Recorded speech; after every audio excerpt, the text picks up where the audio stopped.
What the heck is VO2 Maximus? Let's dive in. Welcome to a Healthy Control podcast, providing education to create a healthy, balanced lifestyle, empowering you to take control of your health and not let health take control of you.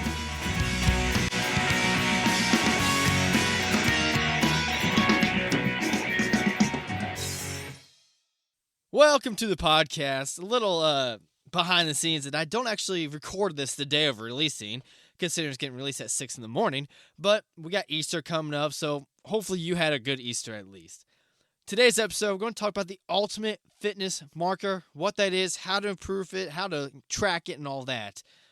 So let's talk about the aging body, specifically respiratory, cardiovascular, and the skeletal system, how they play into our longevity, and of course, as we said, the ultimate fitness marker. If you didn't know it, nothing stays the same as we age. Look at our skin, it gets wrinkly. Our spine shrinks, everything just changes. So here are some important quick facts that are going to really play a huge role later into this episode. And that's, first of all, our VO2 max typically decreases by 10% each decade. Our maximum voluntary ventilation decreases by 6%, which is just how much air you can bring in.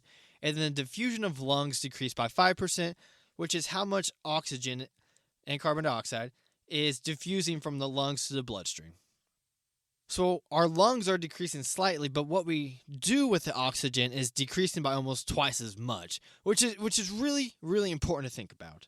And from this study, again, you can always find studies down in the show notes, the aging respiratory system does not limit the VO2 max in healthy elderly people, but sometimes might affect particularly older individuals and, of course, those suffering from lung disease, meaning that our VO2 max decreases, but it's not because of our lungs, it's usually more so because of our activity levels. That being said, if you are a lifetime marathon runner, so you have great cardiovascular system, that is when we might see the VO2 max decreasing because of the lungs, because you're at such a high elite level. But for the vast majority of people, it's not because of your lungs, it's more so because of you. So that's our respiratory system. The cardiovascular system, your heart and that stuff. So your maximal stroke volume, or how much blood you can push out, that's going to decrease, as well as the decline in maximal heart rate. If you remember from school back in the day, your maximal heart rate is usually defined as 220 minus your age. So obviously, if your age is bigger, you're going to have a decrease in maximal heart rate. And then our skeletal system. So skeletal muscle accounts for about 40% of the total body mass in humans, and obviously this changes depending on how much muscle you have, if you're a lifelong bodybuilder or not. But it usually decreases by about 3 to 10% per decade, starting at the age of 25. Yikes. This can be attenuated with exercise and just your overall lifestyle. Obviously, someone who continually goes to the gym 4 or 5 days a week is not going to have as big of a decrease, or any at some point, compared to someone who doesn't go or work out at all. The aerobic capacity of our mitochondria, the powerhouse of the cell, are well maintained in older individuals, which again, the cardiovascular system from the muscles isn't really all that inhibited as we age. It still holds up well together. And this is pretty cool. In a recent population-based follow-up study of almost 600 middle-aged men, which, again, 600 is not a lot of people, and it's only men, whatever. But they found that a 1 unit, or it's a milliliter per kilogram per minute, higher of your VO2 max at 11 years later was associated with a 9% relative risk reduction in all-cause mortality, which means that having a good cardiovascular system is pretty dang important for your longevity and your health. Your VO2 max is your ultimate fitness marker. It is how in shape you are, and it plays such a vital role here, and you can just see that by just increasing that number by 1, which for reference, people range from like 20 to 90 plus. So 1 isn't that huge of an increase, but just increasing it by 1 unit decreases your risk of all-cause mortality, or just the risk of dying for any reason, by 9%. Increase it by 1, decreases your risk of dying by 9%. That is huge. So what actually is your VO2 max? Let's just go through the definition of this. Your VO2 max is the oxygen uptake when activating usually large skeletal muscle groups at maximal intensity. This upper limit value of VO2 max cannot be increased further just by continuing increment in exercise workload. I'm sure most people, if not all of us, have played Mario Kart at some point in time. And you know how when you're on the home stretch and your brother or sister or whomever is right next to you and you're just pushing A even harder, trying to get your cart to go faster, it doesn't matter how hard you push, that cart's still going to go at its top speed. Well, that's your VO2 max. No matter how much more you push, you're not going to go any faster. Hopefully that makes sense.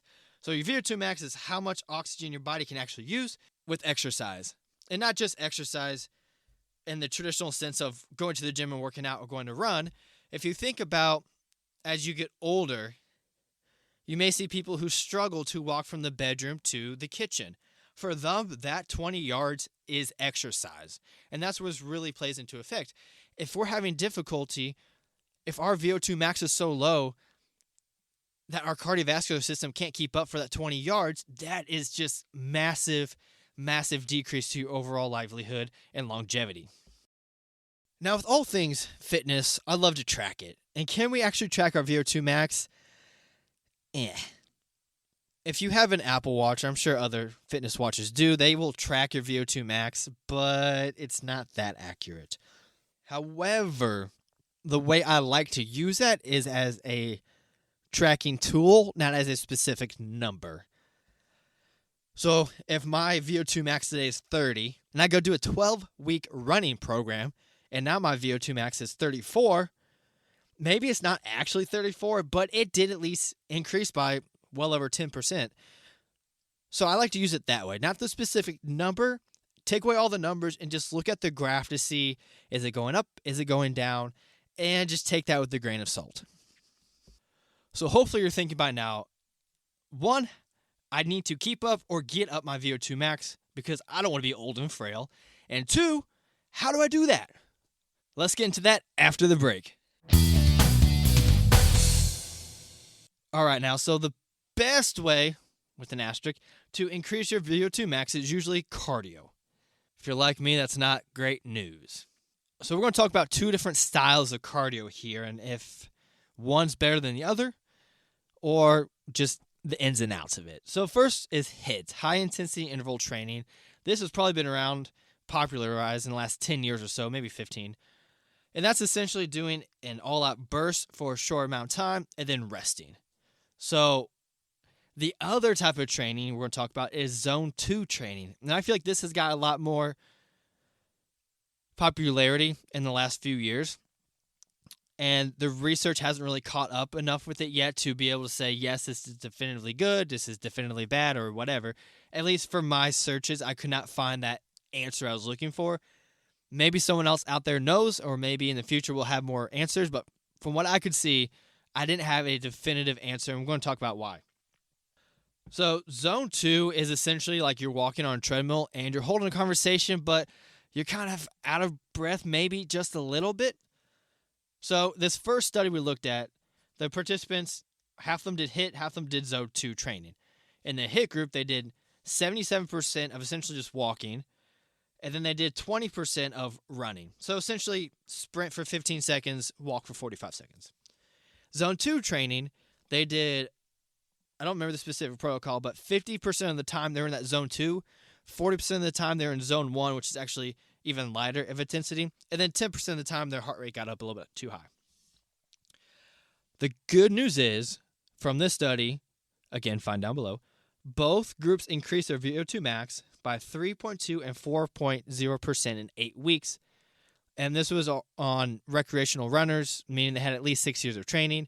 So it's not your brand new person. They get gains from whatever they do. These people actually have a little bit of history to them. And I don't know if I made that clear. 3.2% increase was for HIIT. 4.0% increase was for Zone 2. So maybe Zone 2 isn't such a bad idea. Just to relate the zones to your heart rate, Zone 2 is 60 to 70% of your max heart rate, and then Zone 1 is 50 to 60%. So the Zone 2 training, you're keeping your heart rate essentially 50 to 70%. However, there's always bad news, isn't there? There was another study, Aerobic High Intensity Interval Improved VO2 Max More Than Moderate Training. That was the title. And they saw that only HIIT produced increased VO2 max. Now, this study only had 40 people, which is pretty small. So we have to take everything with a grain of salt the smaller a study gets. So my conclusion, how do we make it so when we're 85 years old, it's not a workout to get around the house? Just do something. Just exercise in some capacity. Because to me, the current data isn't sufficient enough to answer this specific way is better than that way, do this, don't do that. Plus, we don't have a ton of studies that were on non-athletes or non-recreational runners. Gosh, that's a hard word to say sometimes. So there wasn't enough of a population variance to be able to apply this to everybody. In research, it's hard to apply things to other people. So if we look at a research and it says for males 40 to 50 years old who run for at least 5 years of training, that's what that applies to, and it's hard to always take that into other people. So do something. HIIT is probably going to be a little tougher on the joints, and maybe you just want to walk, a mid-lunch walk during the day. Totally fine. You're not going to get sweaty. Your heart rate's going to get up a little bit, and that presumably may or may not, but probably will, I think, help your VO2 max. And ultimately, you have to remember our goals here, too. Is your goal to become a world-class athlete? In which case, walking may not be enough, and you need to do more of that athlete-specific thing. But if that's not your goal, that's fine, too. Something is better than nothing. And just like with dieting, find what is sustainable for you. If you like the HIIT, if you like Zone 2, do what you like best. So personally, I've done them both. With HIIT, if it's a treadmill, I'll do 20 seconds all-out running, usually 10 to 12 miles per hour, and then 30 seconds of walking or just standing off to the side, and then 10 seconds of the treadmill's trying to slow up or slow down. And with that, I'll do about 15 to 20 rounds, so 15 to 20 minutes, get my cardio in, not too bad. If I'm outside, I'll do a max-out sprint for 45 seconds, then walk anywhere from 2 to 5 minutes, depending on how long it takes my heart rate to come back down. Because that's the whole idea with HIIT, is that you want your heart rate to get back down to a decent level. So you have to make sure that your off time is long enough to recover from your on time. If you're doing 30 seconds on, 30 seconds off, or even 45 seconds on, 15 seconds off, I'm going to argue either A, you're not going hard enough, or B, your heart rate's not getting down like it's supposed to. Good news for everyone like me, it does not have to be just cardio. There is some evidence that supersets and circuits can also improve your VO2 max because you're constantly moving and you're keeping your heart rate up. Let's break those down real quick. A superset, you either have 2 or more exercises, and you're going to do exercise 1, exercise 2, exercise 3, take a break. And then again, exercise 1, exercise 2, exercise 3, take a break. And that'd be 2 sets there, so on and so forth. If you're going to do a circuit, you're going to do exercise 1, 2, 3, 1, 2, 3, 1, 2, 3, and then you're done. So with the circuit, there's no rest whatsoever. You just start and then you finish it.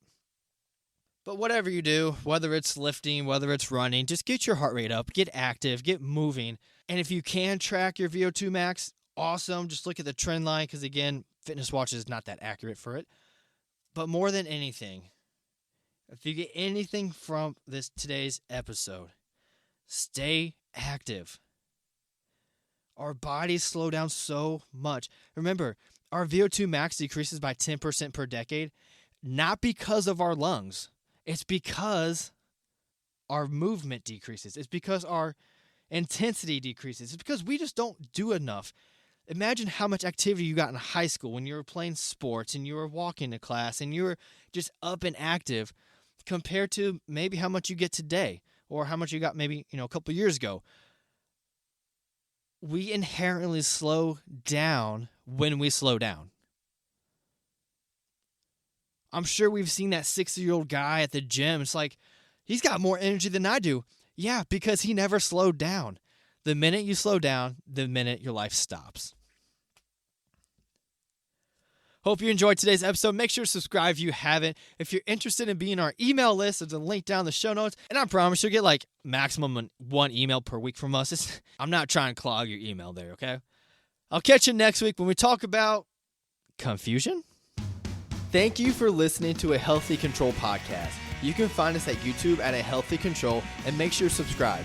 You can also reach me at ahealthycontrol@gmail.com with any comments or questions you'd like answered on the show. Reminder, A Healthy Control podcast is for entertainment purposes only and not in lieu of any medical advice. If you have any concerns about your health, please speak to your healthcare provider.